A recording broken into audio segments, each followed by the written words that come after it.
Bavimo se proizvodnjom džinsa od 88.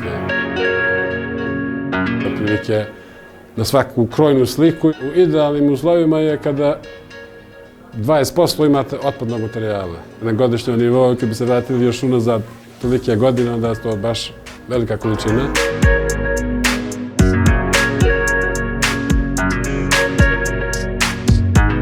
Imamo od pre 3 godine automatsku stanicu za merenje kvaliteta vazduha i na taj način smo uvidjeli da imamo veoma loše rezultate.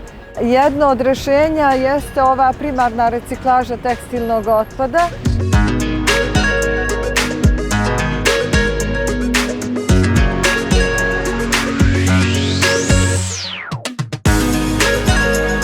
Tekstilni otpad se kod nas prikuplja, privremeno skladišti i daje se operateru koji od njega pravi jedan drugi proizvod, također vezan za tekstilnu industriju. Ovo je na neki način jedan primjer cirkularne ekonomije gdje se jedan proizvod koji više nema svoju svrhu ponovo vratio u privredne tokove.